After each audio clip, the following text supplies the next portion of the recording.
Le 22 novembre 1963, un drame bouleverse l'Amérique. L'assassinat du 35e président des États-Unis, John Fitzgerald Kennedy, en direct à la télévision et dont les images choquent le monde entier. Le défunt président laisse derrière lui 3 enfants et son épouse et première dame, Jackie Kennedy, âgée de 34 ans seulement. Peu de temps après l'assassinat de son mari, elle accorde plusieurs entretiens à un historien et ami de la famille. 8 heures d'enregistrement inédits, rendus publics en 2011. Elle y raconte son rôle auprès du président et dévoile des moments intimes de la vie du mythique clan Kennedy, quitte à réécrire l'histoire. Vous écoutez Jackie sans Kennedy, épisode 1.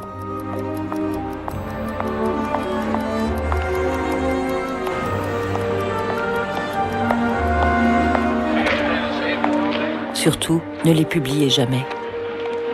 Jackie l'avait demandé à ses enfants à plusieurs reprises. Puis elle l'avait répété quelques années plus tard à Caroline, le jour de son mariage. Soudain grave, elle lui avait dit « Surtout ne les publie jamais ».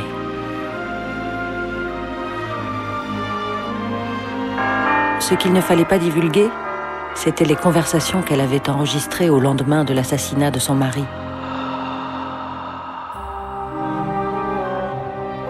Des conversations sur l'histoire, la grande, et son histoire à elle. En tout cas sa version, le roman de sa vie.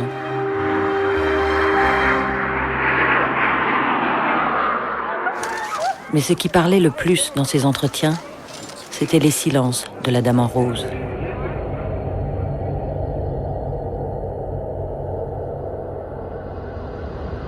Ensuite, la vie reprend son cours et Jackie mène une brillante carrière d'éditrice à New York. Elle disparaît le 19 mai 1994. Caroline tient la promesse faite à sa mère, mais un jour de 2011, une chaîne de télévision s'empare de la saga des Kennedy. Caroline, effrayée que l'on puisse ternir la légende familiale, en interdit la diffusion. Et en échange, elle livre les entretiens secrets qu'avait eu Jackie, comme avec elle-même, ou comme dans une psychanalyse. Livrés à nous tous, à vous, dans leur vérité réinventée. My husband had looked forward to retiring to his life, John, who was so intensely involved in life. Caroline avait 7 ans à la mort de son père, et elle se souvenait des semaines qui avaient suivi l'assassinat de Dallas. Sa mère était prostrée, murée dans le silence. Les confidences entrecoupées de soupirs, les mots qui n'arrivaient pas à sortir. Elle parlait de sa solitude, des petites choses de son existence, la fin de la belle vie. L'image d'une Amérique devenue le malheur banal d'une femme qui va vieillir. Dans ses cauchemars, Jackie entendait les tambours obsédants qui avaient rythmé les obsèques de Jack.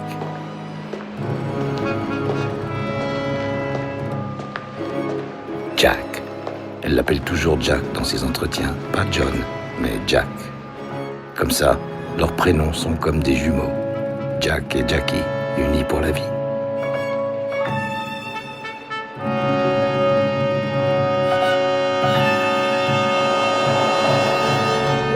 Le soir de l'enterrement, son unique préoccupation est de savoir où elle va dormir désormais.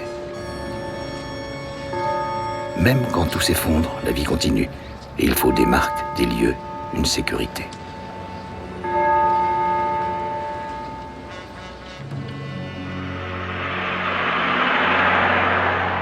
Jackie sort de chez elle pour la première fois le 3 décembre, 10 jours après la mort de son mari.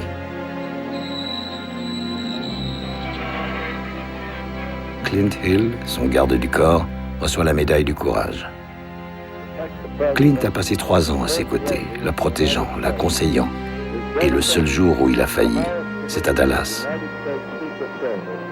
Tous deux sont comme des naufragés. Elle a perdu son mari. Lui n'a pas réussi à le garder vivant.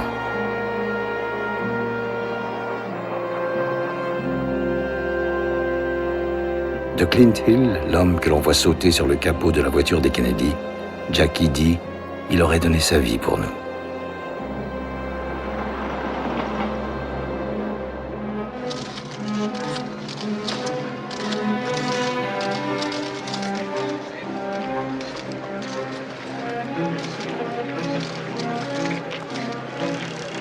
Le vendredi 6 décembre, Jackie quitte la Maison Blanche pour Georgetown, dans une maison qu'on lui a prêtée.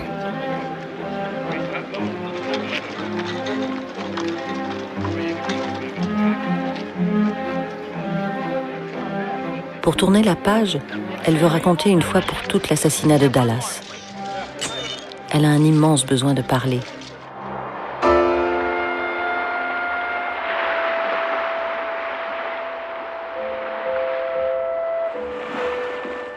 Et dans la propriété familiale, elle parle pendant 4 heures à celui qu'elle a choisi, un journaliste bienveillant, Theodore White. Elle ne souhaite pas que d'autres s'emparent de cette histoire. Jackie revit leur dernier voyage. Elle parle de son tailleur rose, cette couleur qu'elle adore. Elle dit à White que c'est à la demande de Jack qu'elle le portait ce jour-là. Elle l'a porté toute la journée malgré les traces de sang qui le souillaient, pour montrer à tous ce qu'on lui avait fait à elle en tuant le président.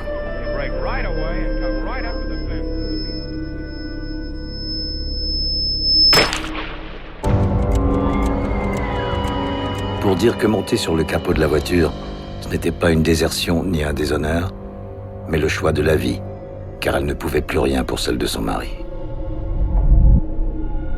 Devant ce journaliste, elle parle de l'assassinat d'une manière un peu délirante, de la beauté du crâne finement irisé de rouge qu'elle a tenu entre ses mains. Ce sera sa ligne désormais, une belle tête, bien faite, et qui ne méritait pas ce qui lui était arrivé. Elle évoque aussi la mort à sa naissance cet été-là de leur fils Patrick. Cette mort qui les a tellement rapprochés. Ce jour-là, en pleurs dans les bras de Jack, elle avait dit « La seule chose que je ne pourrais pas supporter, c'est de te perdre toi. »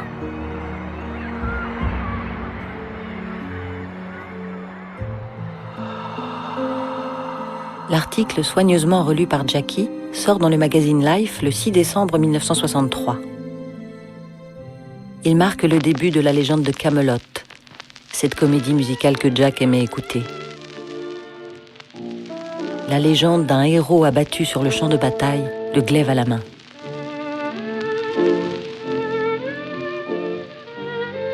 Il y a toujours chez la Dame en rose une double préoccupation, sauver son image et contrôler celle du président.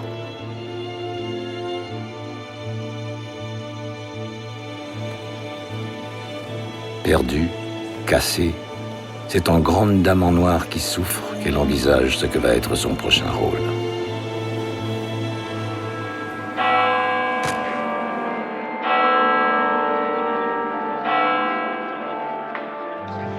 Bobby a pris la place de Jack aux côtés de Jackie et c'est depuis le ministère de la Justice qu'elle s'adresse aux Américains pour les remercier de leur témoignage d'affection.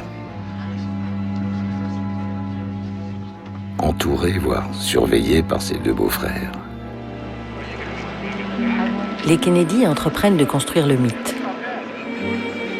Ce sera à Boston l'édification d'une grande bibliothèque consacrée à recueillir les souvenirs des proches du président assassiné, à commencer par son témoignage à elle, destiné à n'être divulgué que 50 ans après sa mort.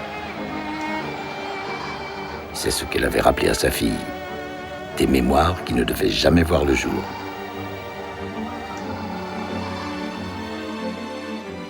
Son désir de se confier est sans fin. Parler pour oublier.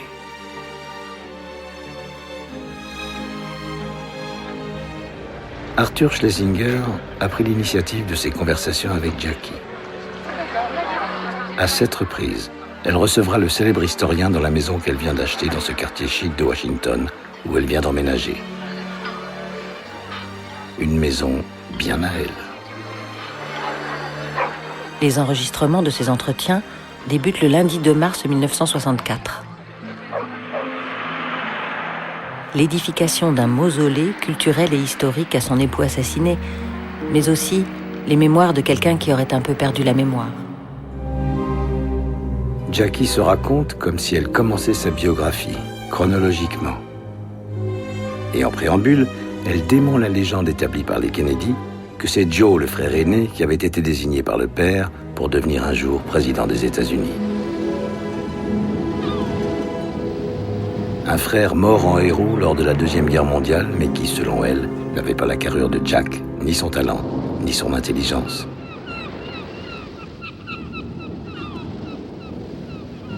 Non, insiste-t-elle, son mari n'avait pas été un président par défaut.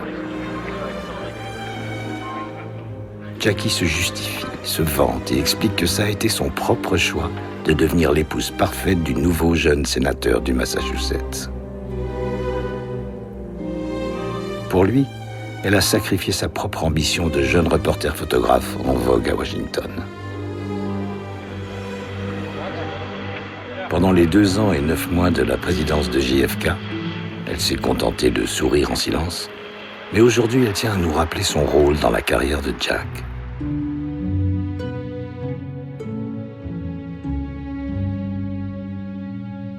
Elle lui traduit des essais et les biographies de ses grands personnages préférés et organise les dîners et réceptions où il peut briller. Non, elle n'était pas une potiche, et lui n'était pas un playboy narcissique, même si tout le monde était jaloux de lui.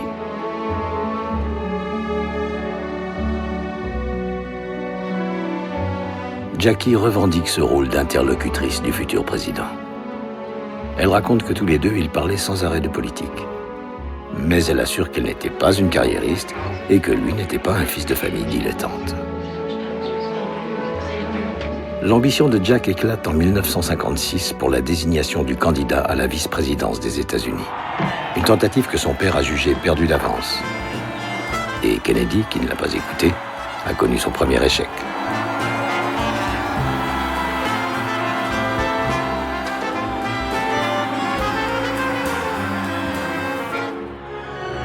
Pendant tout le congrès, Jackie est à ses côtés. John dort seul à l'hôtel, mais il se voit tous les jours, précise-t-elle, pour couper court aux insinuations malveillantes. La victoire de Kennedy à la présidentielle de 1960 doit beaucoup à Jackie. Elle est devenue une vraie professionnelle de la politique. Elle a appris à saluer avec application. Elle serre 1000 mains, en cadence, le geste mesuré. Chacune apportant au candidat une voix supplémentaire. Kennedy gagne de peu les élections face à Nixon. Ce concurrent dont Jackie nous dit qu'il est disgracieux et malade, et sa femme trop soumise.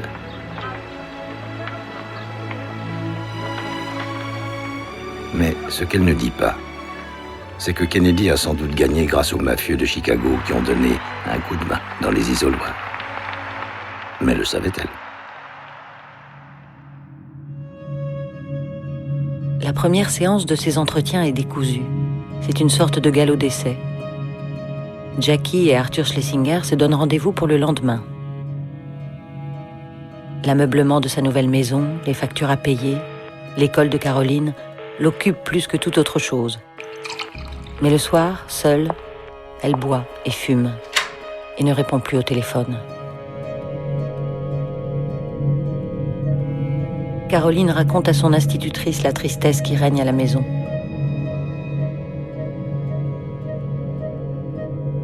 La veille, John a arraché une page d'un journal qui montrait une photo de l'assassinat de son papa pour ne pas faire du mal à maman.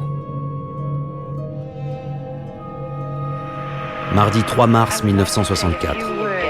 Deuxième conversation. Lors du deuxième entretien, Schlesinger questionne Jackie sur les journées qui ont suivi la victoire de Jack à la présidentielle. On est en novembre 1960. C'est l'apothéose. John, son fils, est né le lendemain de l'élection. Jack vient la voir 3 fois par jour, une joie immense. Mais Jackie ne pleure pas en l'évoquant. Elle ne pleure jamais en public, ni par bonheur, ni par tristesse. Ce n'est pas convenable. Comme pour ce souvenir qui l'obsède. L'été 1956, où elle a perdu sa petite fille, Arabella, après un accouchement prématuré. Jack était en vacances en Méditerranée et en apprenant la nouvelle, il a dit à son frère « L'enfant est mort, que veux-tu que je fasse ?» Bobby avait dû le pousser dans un avion. Les semaines qui ont précédé la prise de fonction du nouveau président sont les plus belles de la présidence. Le gala d'investiture se tient le 20 janvier 1961 et tous deux sont comme des enfants à la veille de Noël. Elle insiste pour dire que c'est bien Jack qui a écrit son merveilleux discours. Il lui en récitait des extraits dont elle se souvient encore aujourd'hui. Pourquoi veut-elle réécrire l'histoire ? On sait qu'un fidèle collaborateur écrivait les discours de Kennedy. Mais Jackie dévalorise tous ceux qui se tenaient entre elle et son mari.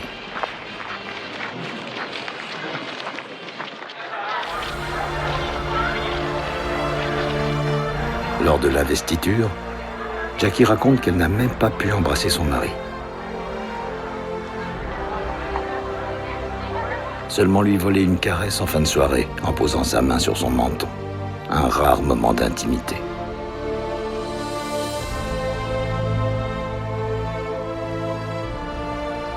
Jackie est parti au milieu de la fête.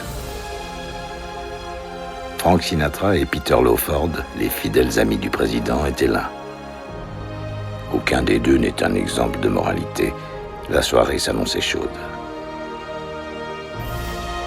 Au milieu de la nuit, Jack l'a rejoint, elle était éveillée, et, comble de bonheur, raconte-t-elle, ils ont dormi dans le même lit.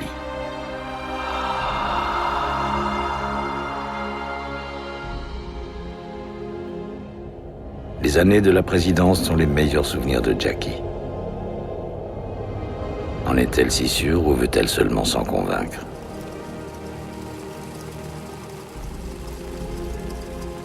Elle veut le beau rôle, le grand rôle historique qu'elle n'a sans doute jamais eu. Elle nous parle des événements du monde comme si elle avait été là, impliquée, consultée et associée aux choix stratégiques.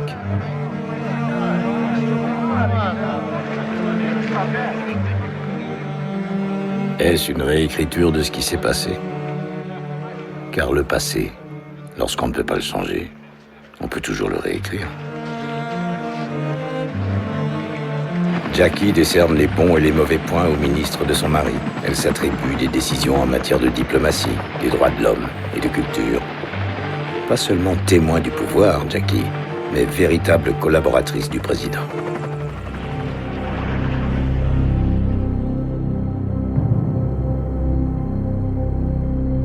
Cuba a été le cauchemar de Kennedy et Castro son épouvantail. En avril 1961, des insurgés équipés par la CIA échouent dans leur tentative de débarquement dans la baie des Cochons à Cuba.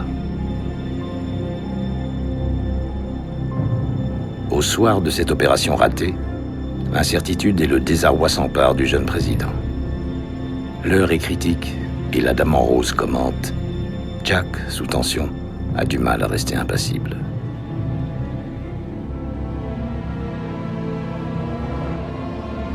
Cet épisode les a marqués. Il a failli ruiner aux yeux du monde le crédit du jeune président tout juste élu.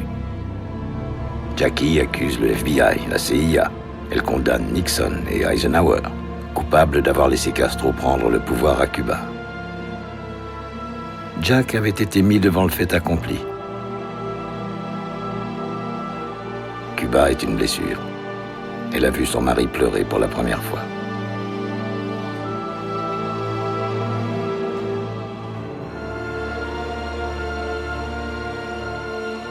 Pour effacer cet échec, le président négocie à prix d'or la libération des insurgés pro-américains.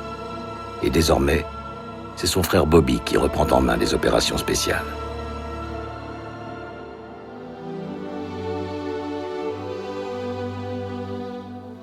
Si vous avez aimé ce podcast, vous pouvez vous abonner sur votre plateforme de podcast préférée et suivre Initial Studio sur les réseaux sociaux. Jackie sans Kennedy est un podcast coproduit par WhatsApp Film et Initial Studio, adapté de la série documentaire audiovisuelle éponyme, produite par WhatsApp Film, réalisée par Patrick Jeudi et écrite par Patrick Jeudi et Michel Schneider. Musique, Michel Korb. Production exécutive du podcast, Initial Studio. Production éditoriale, Sarah Koskiewicz et Louise Nguyen. Montage, Camille Legras.